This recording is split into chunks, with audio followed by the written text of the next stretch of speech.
Sa présence ici ruine l'ambiance du lieu. Pourriez-vous, s'il vous plaît, partir, se moqua-t-il.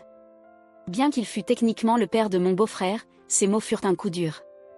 J'avais voyagé sur une longue distance pour célébrer le mariage de ma sœur, seulement pour découvrir que j'étais une invitée indésirable pour la famille du marié. Quel est le problème? Allez, partez. Le fait d'avoir quelqu'un comme vous ici gâche le mariage, cracha-t-il. Je suis sortie de l'endroit et j'ai appelé mon mari. Que se passe-t-il? Pourquoi es-tu dehors? Demanda-t-il, la voix inquiète. On m'a renvoyé, alors je suis sortie, répondis-je honnêtement. Il n'y avait rien d'autre à dire. Je m'appelle Lisa, j'ai 32 ans et je vis avec mon mari, qui a 11 ans de plus que moi. La seule famille qu'il me reste, ce sont lui et ma sœur cadette, Summer, qui a 10 ans de moins. Notre père nous a abandonnés quand j'avais 10 ans, nous laissant dans une famille monoparentale. Summer venait juste de naître, et notre mère a travaillé sans relâche pour nous élever. Elle jonglait avec des emplois du matin au soir, et j'ai pris la responsabilité de m'occuper de ma sœur. Malgré les difficultés, je n'ai jamais râlé. Nous avons survécu jusqu'à ce que je termine le lycée, mais des années de travail excessif ont laissé leurs traces sur notre mère, qui est finalement décédée. N'ayant aucune famille étendue à qui faire appel, Summer et moi avons dû nous débrouiller seuls. Que va-t-il se passer pour nous maintenant, sœur? Demanda Summer, son petit visage rempli de peur. Ne t'inquiète pas. Je vais m'en sortir, lui assurai-je, bien que je n'ai aucun plan. J'ai trouvé un emploi comme assistante dans une petite entreprise. Le salaire n'était pas énorme, mais ils étaient prêts à embaucher quelqu'un avec juste un diplôme de lycée. C'était un environnement de travail petit, alors j'ai rapidement commencé à m'occuper de diverses tâches. Au début, c'était juste de l'administration simple, mais mes responsabilités ont augmenté avec le temps. Cependant, le patron était gentil et serviable. « Elisa, aimeriez-vous obtenir une qualification ?» me demanda-t-il un jour. « Une qualification ? » Oui. Nous avons besoin de quelqu'un de qualifié, et vous êtes jeune. Ça ne doit pas être trop difficile pour vous d'étudier, expliqua-t-il. Ça se ferait en dehors des heures de travail ? Ne t'inquiète pas. Nous prendrons en charge les frais d'examen et le coût des livres. S'il te plaît, je demande cela en tant que faveur. L'attitude sincère de mon patron rendait difficile le refus. De plus, obtenir une qualification pourrait ouvrir plus de portes pour moi à l'avenir. Je pensais à Summer. Ses besoins allaient augmenter à mesure qu'elle avançait dans le collège et le lycée. J'ai accepté. Ne te force pas trop, sœur, me disait parfois Summer, la voix pleine d'inquiétude. Ne t'inquiète pas pour moi. Quand tu seras diplômé du lycée, tu pourras faire ce que tu veux, lui répondais-je. Quand Summer est entrée au lycée, elle a commencé à envisager de travailler dès la fin de ses études, mais je ne voulais pas qu'elle traverse les mêmes difficultés que moi, alors je l'ai convaincue de viser l'université. Il y avait un problème, mon salaire rendait difficile l'épargne pour les frais de scolarité. J'ai commencé à envisager de changer d'emploi. Lorsque j'ai confié cela à mon patron, je m'attendais à une déception, mais il a été étonnamment compréhensif. « Je comprends tout à fait, dit-il. En fait, je connais quelqu'un qui démarre une nouvelle entreprise. Il cherche quelqu'un pour s'occuper du travail administratif. » Une nouvelle entreprise? Oui, et ne t'inquiète pas. Elle est dirigée par une personne très compétente. Les affaires se passent déjà bien, et il cherche des employés talentueux. Mon patron m'a assuré que le travail dans la nouvelle entreprise serait similaire à ce que je faisais déjà. Cela semblait idéal, bien que partir fût quelque peu amer. J'ai pensé fermer cette entreprise bientôt de toute façon, avoua mon patron. La plupart d'entre nous ici approchons de la retraite, et il devient difficile de continuer.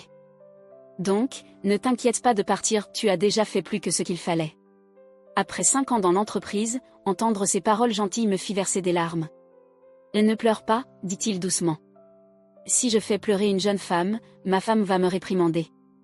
Il vaut mieux que tu souris. Avec sa bénédiction, je suis entrée dans la nouvelle entreprise. Enchantée de vous rencontrer. Je suis Mike, se présenta mon nouveau patron. Il avait 38 ans, avec une aura de professionnalisme qu'il était difficile d'ignorer. Enchantée de vous rencontrer. Je suis Lisa, répondis-je. Nous avions vraiment besoin de quelqu'un avec vos qualifications, dit Mike chaleureusement. Si vous avez pu gérer les choses dans votre ancienne entreprise, je suis confiant que vous allez vous distinguer ici. Merci beaucoup, dis-je, me sentant à la fois nerveuse et excitée par ce qui m'attendait. J'étais nerveuse, mais je pense que je m'en suis bien sortie. Avant même de m'en rendre compte, l'entreprise de Mike était devenue mon nouveau lieu de travail. C'était une start-up en pleine expansion, avec Mike au cœur de tout. Bien qu'il s'agisse d'une nouvelle entreprise, elle semblait bien financée, avec de nombreux grands projets déjà en cours. Je suis très reconnaissant de vous avoir ici, Lisa, dit Mike un jour. Vos compétences administratives sont spécialisées, et le fait que vous ayez un passé aussi solide aide énormément. Je suis heureux d'avoir investi en vous. Ces mots me rendaient heureuse, et avec le temps, je pouvais voir l'entreprise grandir. Mike valorisait mon travail, et je ne m'inquiétais plus des frais de scolarité de ma sœur ou de nos dépenses quotidiennes. Tu sembles tellement enthousiaste ces derniers temps, commenta ma sœur un matin. Avant, tu semblais toujours débordé par le travail, mais maintenant tu as l'air d'apprécier. Peut-être à cause de quelqu'un, plaisantai-je. Mike, demanda-t-elle en rigolant. Ne sois pas bête, dis-je en riant. Va te préparer pour l'école. 4 ans plus tard, j'avais 27 ans, et ma sœur était sur le point d'obtenir son diplôme de lycée. Elle réussissait bien à l'école et visait l'université de ses rêves. À moins d'un problème de santé, elle était censée être acceptée. Pendant ce temps, l'entreprise de Mike prospérait, prenant en charge de plus grands projets, et Mike était un leader brillant, apportant toujours de nouveaux travaux et construisant des partenariats. Le nombre d'employés a rapidement augmenté, et avant que je m'en rende compte, je formais des nouvelles recrues. Que dirais-tu d'un voyage un de ces jours, suggéra Mike. Un voyage? Mais mon emploi du temps. Je l'ai prévu. Je m'assurerai que tout soit réglé à l'avance. Laisse-moi m'en occuper. Merci, mais cela semble un luxe. Mike insista, laisse-moi t'aider à te détendre un peu. Tu le mérites. En tant que membre de l'équipe fondatrice, je passais beaucoup de temps avec Mike. Naturellement, notre relation est devenue romantique. Bien que l'écart d'âge de 11 ans soit important, cela ne me dérangeait pas. Mais il y avait quelque chose qui me trottait dans la tête. Pourrions-nous attendre pour nous marier? Une nuit, lorsque nous étions tous les deux seuls au bureau, j'ai décidé de partager mes sentiments. Mike, ce n'est pas que je ne veuille pas me marier avec toi. Tu es un homme merveilleux, et je veux me marier avec toi. Mais j'ai ma sœur. Elle est bien plus jeune que moi, et tant qu'elle ne sera pas indépendante, je ne peux pas la laisser. Pourrions-nous attendre qu'elle obtienne son diplôme? J'avais peur que ce soit une demande égoïste. Mike, déjà dans la trentaine, pensait probablement sérieusement au mariage. Je n'étais pas sûre si je demandais trop. Bien sûr, j'attendrai qu'elle obtienne son diplôme, dit Mike sans hésiter. Mais, en échange, dis non avec ta sœur. Après tout, elle fera partie de la famille. J'ai été touchée par sa compréhension. L'assertivité de Mike faisait partie de ce qui faisait de lui un entrepreneur si réussi. Ainsi, tous les trois avons commencé à passer plus de temps ensemble. Au fur et à mesure que l'entreprise de Mike se stabilisait et que ma sœur approchait de la fin du lycée, nous avons décidé de partir tous ensemble en voyage.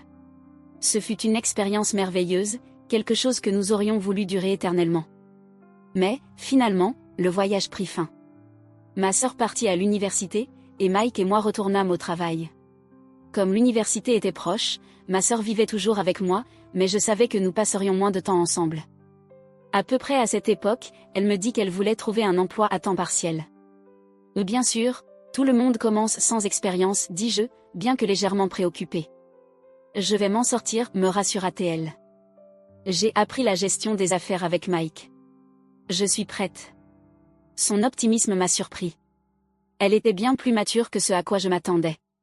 Ça a toujours été le cas, et sa positivité m'a aidé dans les moments difficiles. Puis, un jour, elle me surprit encore plus. Ma sœur, devine quoi, dit-elle, les yeux brillants. Quoi? Je vais me marier après l'université. Je fus complètement choquée. Se marier? Désolée, quoi? Elle continua tranquillement, je parle sérieusement de me marier après la remise de mon diplôme. Qui est le gars? Demandai-je. Tu ne le connais pas. Ou peut-être que tu le connais. Ne me joue pas de tour, dis-je, un peu incrédule. L'été de sa dernière année avant l'université, elle annonça ses projets de mariage. Je fus totalement sous le choc. Bien qu'elle dise souvent des choses surprenantes, je ne m'attendais pas à ce qu'elle aille aussi loin. Le mot mariage était un sujet sensible pour moi, surtout avec mes pensées concernant Mike et moi. Tu te souviens du séminaire de gestion? Demanda-t-elle. Je me suis liée avec un gars là-bas. Il prévoit d'ouvrir sa propre entreprise, et c'est un bon gars. Alors j'ai pensé, pourquoi ne pas l'épouser? Le mariage n'est pas quelque chose à prendre à la légère, dis-je, ma voix montant. C'est un engagement sérieux, une décision pour la vie. J'ai failli laisser échapper mon ressentiment vis-à-vis de nos parents, mais je me suis contenue. Ma sœur me regarda droit dans les yeux. « Tu ne veux pas répondre aux sentiments de Mike ?» demanda-t-elle. « Mais j'ai promis de m'occuper de toi jusqu'à ce que tu obtiennes ton diplôme. Penses-tu que je ne peux pas m'en sortir sans toi? J'ai déjà planifié ma vie et rencontré un garçon bien. Tu dois penser à ton propre bonheur. » Des larmes commencèrent à apparaître dans ses yeux. Elle n'était plus la petite fille que je protégeais. « À moins que tu te maries en premier, ça me semble bizarre, dit-elle. « Je suppose que oui, répondis-je doucement. Mike et moi avons fini par nous marier, et tout le monde dans l'entreprise a célébré cela.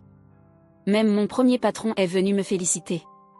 Mais il me restait encore une tâche, rencontrer la famille du fiancé de ma sœur. Brian, son fiancé, semblait être un excellent gars. Il était le fils aîné d'un petit entrepreneur. L'entreprise reviendra à mon frère, cependant, expliqua Brian. J'ai toujours voulu ouvrir ma propre entreprise, dit-il. Et j'ai aimé l'idée de travailler dans l'entreprise familiale, donc nous avons décidé d'ouvrir notre propre entreprise ensemble. C'est ainsi que nous nous sommes rencontrés, ajouta-t-il en souriant. Sympa, non? Nous avons déjà ouvert l'entreprise même étant étudiants. L'entrepreneuriat étudiant n'est pas si rare aujourd'hui. J'étais employé, donc je n'arrivais pas à suivre totalement leur conversation. Mais la famille de Brian semblait agréable, et j'avais l'impression qu'il était compatible avec ma sœur. Je ne me faisais pas de soucis pour leur futur. C'était Mike qui avait présenté Summer à Brian, et il avait joué un rôle important en les connectant. J'étais reconnaissante envers lui. Notre première rencontre se termina chaleureusement, mais je devais encore rencontrer le reste de la famille de Brian. C'était une étape naturelle maintenant que nous devenions des proches. Mais les propriétaires de l'entreprise me mettaient mal à l'aise. Étrangement, ils m'avaient demandé de venir seule. Elisa, c'est bien ça. Je suppose que tu es ici pour discuter du mariage de ta sœur avec Brian? C'est exact, répondis-je en essayant de rester calme. Ce n'est pas pour ça que nous t'avons invité, la voix de mon futur beau-père était tranchante. Nous sommes ici pour te demander de ne pas t'impliquer. Je fus choquée. Qu'est-ce que tu veux dire? Tu n'as jamais fait d'études universitaires. Tu as perdu tes parents, et bien que Summer semble capable, tu ne le es sûrement pas. Ne t'attends à aucune aide de notre part. Je n'ai pas l'intention de dépendre de vous, répondis-je. J'ai travaillé dur toute ma vie, je me suis soutenue et j'ai planifié mon avenir avec Mike. Si je dois prendre ma retraite ou non, c'est mon problème. Le beau-père se moqua. Il y a tellement de gens irresponsables. On t'invite au mariage par courtoisie, mais après cela, garde tes distances. Les personnes qui vont y assister sont bien au-dessus de ton niveau. Ce serait embarrassant pour toi. Leur rire résonnait avec mépris, et je n'ai plus pu supporter. Quand ta sœur se mariera, elle aura une vraie famille avec Brian. Espérons qu'elle ne finira pas comme toi, ajoutèrent-ils cruellement. Des larmes remplirent mes yeux, mais je gardai la tête haute en les saluant. Je ne manquerai pas le jour spécial de ma sœur, dis-je fermement, bien que ma voix tremblât. Dès que je partis, je courus presque à la maison, les larmes coulant incontrôlablement. Peu importe combien je lavais mon visage, la douleur restait. En me regardant dans le miroir, avec mes yeux rouges et gonflés, je murmurai à moi-même, je ne les laisserai plus jamais me voir comme ça. Les insultes ne m'ont pas seulement blessée, elles semblaient être une attaque contre tous ceux qui m'avaient soutenu tout au long de ma vie. Mais, quoi qu'il en coûte, j'étais déterminée à assister au mariage de ma sœur. La voir se marier semblait un acte final de séparation, un passage de relais. Le temps passa vite, et bientôt arrivèrent sa remise de diplôme et le jour de son mariage. « Tu vas venir à mon mariage, hein, Mana ?» plaisanta ma sœur. « J'ai prévu une journée incroyable. »« Je ne le manquerai pour rien au monde, » répondis-je avec un sourire, cachant mon inconfort de revoir la famille de Brian. Le lieu était extravagant, et les invités dégageaient richesse et prestige. Habillée en tenue formelle, je me sentais accablée, mais je gardais mon calme. Quand je montrai mon invitation au réceptionniste, il me guida vers une salle privée. Dès que la porte s'ouvrit, des voix moqueuses me saluèrent. « Alors tu es vraiment venu. Tu ne comprends vraiment pas les codes sociaux, n'est-ce pas ?» Devant moi se tenaient le père, la mère et le frère cadet de Brian, Dustin, tous vêtus de costumes de haute couture et de vêtements de marque. Pourquoi tu es là, se moqua Dustin. Et tu ne vois pas à quel point tu es en dessous de nous? Avoir quelqu'un comme toi ici rabaisse le prestige de cet endroit. Et tu n'aurais vraiment pas dû venir, ajouta le père. Bien qu'on t'ait invité, on espérait que tu aurais un peu de bon sens. Appelez la sécurité pour la faire sortir, dit Dustin, indifférent. Le flot d'insultes continua. Je l'ai supporté en silence jusqu'à ce qu'il franchisse la ligne. Et si Summer finissait comme toi, s'écria Dustin. Elle ne le fera pas, répliquai-je, la voix tremblante. Summer est travailleuse et intelligente. De plus, elle et Brian lancent leur propre entreprise ensemble. Ridicule. Brian va reprendre notre entreprise, pas commencer un projet parallèle, se moqua son père. Ce n'est pas ce qu'ils ont dit, rétorquai-je. Ils ont déjà lancé une entreprise. Leurs visages se tordirent de stupéfaction. Avant qu'ils ne puissent lancer d'autres accusations, la porte s'ouvrit. Excusez mon retard, la voix de Mike remplit la pièce. L'attitude de la famille changea instantanément. Mike, ça fait longtemps. Ils l'accueillirent chaleureusement, presque en se précipitant pour lui témoigner du respect. Mike ignora les politesses. Vous avez vu ma femme? Ta femme, répétèrent-ils, choqués. Ah, la voilà, dit Mike en me voyant dans un coin. Pourquoi tu restes là? Ils m'ont demandé de partir, répondis-je doucement. L'expression de Mike se ferma. Pourquoi ont-ils demandé à ma femme de partir? Elle est la sœur de la mariée. La pièce resta silencieuse, leur visage pâle. On ne savait pas, balbutia le père. Expliquez ce qui s'est passé, exigea Mike. Je racontai tout sincèrement. Donc, vous avez insulté ma femme et essayé de l'humilier, la voix de Mike était froide comme la glace. L'insulter, c'est m'insulter. C'est comme ça que vous traitez la famille? On ne voulait pas l'insulter, gémit-il, visiblement nerveux.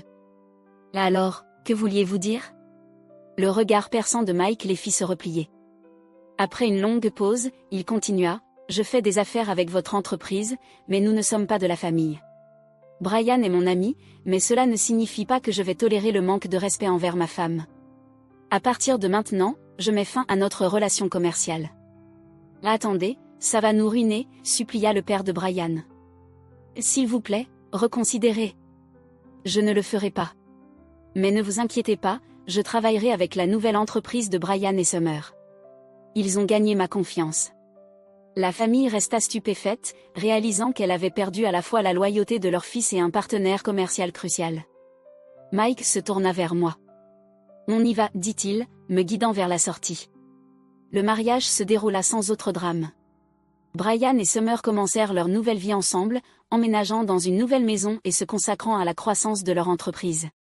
Pendant ce temps, les beaux-parents subirent les conséquences de leurs actions, avec l'entreprise en difficulté sans le soutien de Mike. Quant à nous, la vie apporta un nouveau chapitre. Une nuit, je caressai doucement mon ventre, pleine d'émotion et de nervosité.